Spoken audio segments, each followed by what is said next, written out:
오늘도 하나님 앞에 무릎 꿇고 고개 숙인 우리의 모든 기도들을 하나님께서 들으시고 응답해 주실 줄 믿습니다. 하나님은 심판보다 회복을 원하시는 분이십니다. 그러나 이 진정한 회복은 반드시 진실한 이 직면에서부터 시작된다라는 사실, 우리가 이 사실을 반드시 알아야 됩니다.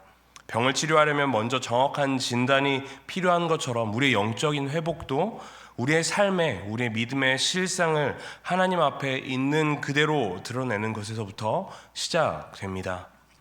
오늘 우리가 함께 묵상할 미가 2장과 3장 말씀은 선지자 미가를 통해 하나님께서 당시 이스라엘 백성의 삶을 정면으로 마주보게 하는 말씀입니다.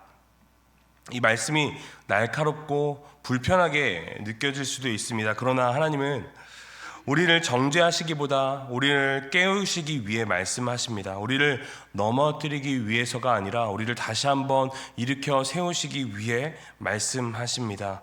그렇게 우리가 먼저 어디에 있는지, 우리가 어디에 서 있는지 분명히 보여주시는 것입니다. 그러니 간절히 바라기는 이 새벽 이 말씀을 함께 묵상함으로써 우리가 하나님께 다시 돌아가기 위해서 우리의 현재 위치를, 우리의 삶의 모습을 제대로 다시 한번 바라볼 수 있는 이 새벽 되시기를 주님의 이름으로 간절히 축복합니다.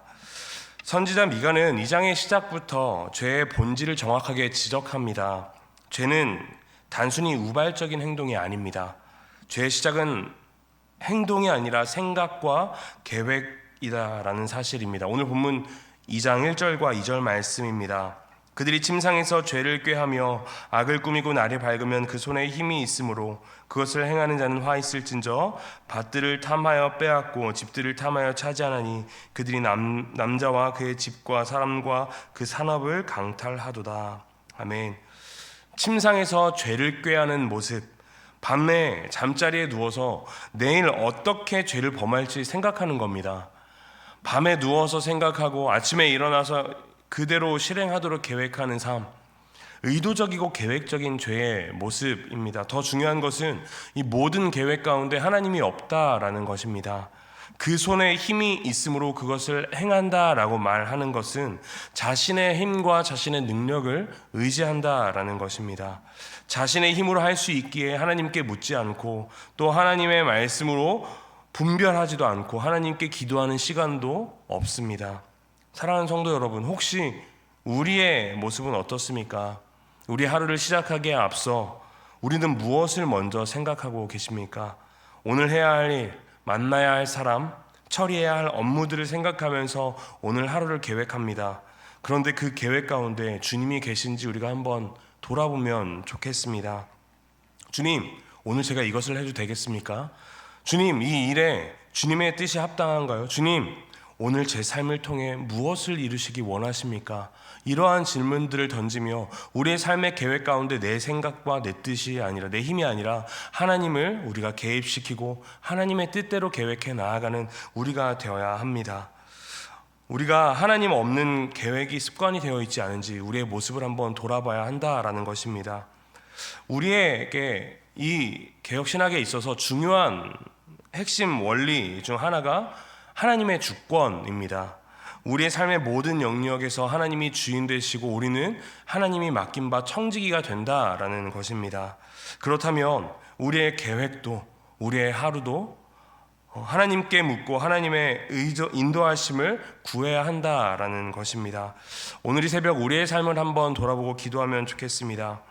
하나님을 지우고 내가 계획하고 있지는 않은지, 그 모든 마음들과 계획들을 내려놓고 하나님께 우리의 삶을 맡기며 작은 하나에서부터 하나님을 의지하며 나아갈 수 있는 우리 모든 성도님들 되시기를 축복합니다. 이어서 미가 2장 6절부터 7절까지의 말씀에 놀랍고도 또 안타까운 모습이 등장합니다. 백성들이 선지자들에게 예언하지 말라라고 요구하고 있습니다. 하나님의 말씀을 듣는 것을 중단하라고 요청합니다. 왜일까요? 그 말씀이 그들을 불편하게 했기 때문입니다. 회개를 요구하고 잘못을 지적하고 삶의 변화를 촉구하는 말씀이 듣기 싫었기 때문입니다. 심지어 그들은 자신의 문제를 하나님께로 돌리기까지 합니다. 여호와의 영이 성급하신가? 마치 하나님이 너무 조급하게 심판하신다라는 식으로 말합니다. 그러나 하나님은 분명하게 선언하십니다. 7절 말씀에 나의 말이 정직하게 행하는 자에게 유익하지 아니하냐. 하나님의 말씀은 본래 선한 것입니다. 문제는 말씀이 문제인 것이 아니라 그 말씀을 듣는 자들의 삶의 방향인 것입니다. 사랑하는 성도 여러분, 우리도 말씀이 나를 위로하고 또 우리를 격려할 때 아멘 하고 받아들이지만, 말씀이 나의 죄를 지적하고 내 습관을 바꾸라고 하고 내 삶의 우선순위를 재조정하라고 할 때 그 말씀이 나에게 해당되지 않는다고 생각하고, 요즘 시대에는 그렇게까지 할 필요 없다라고 스스로 생각하기도 합니다. 우리도 모르게 편안한 말씀은 받아들이고 불편한 말씀은 피하는 모습이 우리에게 나타나기도 합니다. 하지만 중요한 것은 우리의 신앙과 삶의 중요한 기준이 성경이라는 사실입니다. 그렇게 내가 좋아하고 내가 듣고 싶은 말씀만 듣고 받아들이는 것이 아니라, 나를 불편하게 만들고 내 생각과 다른 말씀도 겸손히 받아들여야 한다라는 것입니다. 혹시 말씀 앞에서 우리가 불편한 것을 경험한 적이 있다면 그것은 오히려 우리를 향한 가장 필요한 하나님의 초대일지도 모릅니다. 하나님께서 그 말씀을 통해 나를 변화시키기를 원하시는 것입니다. 말씀이 내 기준에 맞춰지는 것이 아니라 내 삶이 말씀에 맞춰져야 한다는 사실, 우리가 반드시 기억하기를 소망합니다. 말씀이 나를 불편하게 할 때 그것은 하나님이 나를 더 사랑하셔서 하나님의 뜻 안에 올바로 세우기 위함임을 우리 반드시 기억하며 나아가기를 소망합니다. 하나님이 나를 지금 이 상태 그대로 두지 않으시고 더 나은 모습으로 빚으시기 원하시기 때문입니다. 그러니 간절히 바라기는 불편한 말씀 앞에 도망치지 않고 오히려 그 말씀 앞에 무릎 꿇고 주님, 이 말씀으로 나를 빚어 주옵소서 기도하는 우리가 되기를 소망합니다. 미가 3장으로 넘어가면 상황은 더욱더 심각해집니다. 지도자들이 자기들의 백성을 보살피는 것이 아니라 오히려 착취하고 소비하고 그들을 마치 자기의 먹잇감으로 여기는 모습들이 나타나기 때문입니다. 1절부터 3절 말씀에 살을 먹으며 가죽을 벗기며 뼈를 꺾어 다진다라고 이 끔찍한 표현들로 그 지도자들의 백성을 향한 태도를 표현하고 있습니다. 또한 11절에 선지자들의 타락도 나타납니다. 그들의 우두머리들은 뇌물을 위하여 재판하며 그들의 제사장은 삭슬 위하여 교훈하며 그들의 선지자는 돈을 위하여 점을 치면서도 여호와를 의뢰하여 이르기를 여호와께서 우리 중에 계시지 아니하냐, 재앙이 우리에게 임하지 아니하리라 하는도다.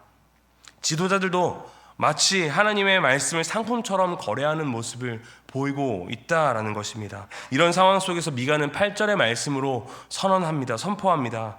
오직 나는 여호와의 영으로 말미암아 능력과 정의와 용기로 충만해져서 야곱의 허물과 이스라엘의 죄를 그들에게 보이리라.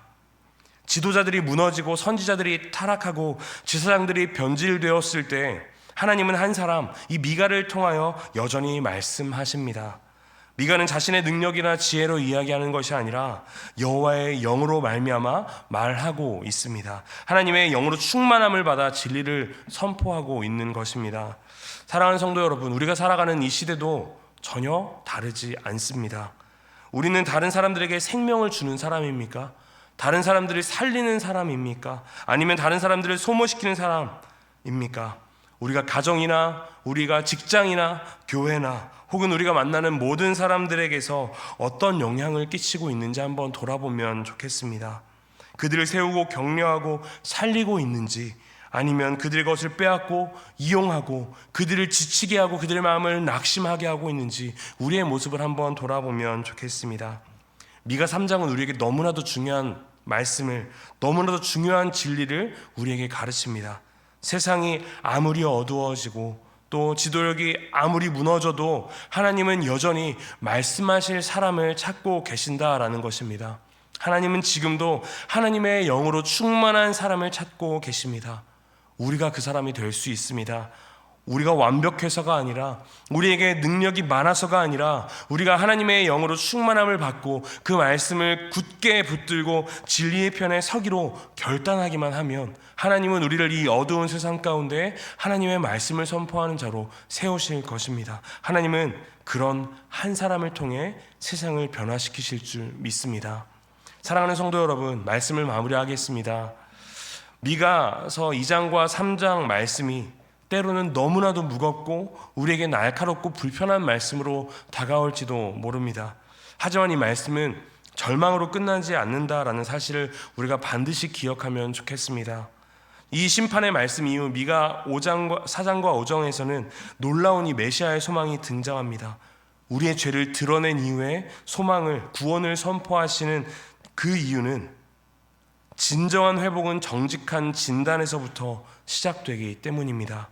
우리가 우리의 실상을 직면하지 않으면, 우리의 이 무너진 모습을 직면하지 않으면 하나님의 은혜가 얼마나 크고 얼마나 놀라우신지 우리는 알 수 없습니다. 오늘 이 새벽 하나님을 배제하고 계획했던 우리의 삶을 돌이키고, 말씀이 불편하여 피했던 우리의 삶을 회개하고, 다른 사람을 소모시키며 살던 우리의 삶을 회개하는 시간이 되기를 소망합니다. 그리고 우리를 기다리시는 하나님 앞에 나아가 하나님의 회복하심을, 우리를 하나님 앞으로 인도하심을 경험하는 이 시간이 되기를 소망합니다. 그 은혜를 경험하는 이 새벽이 되기를 소망합니다. 간절히 바라기는 우리가 돌아서기만을 기다리고 계시는 하나님을 만나 우리의 영이 회복되는 이 새벽 되기를 주님의 이름으로 간절히 축복합니다. 함께 기도하시겠습니다.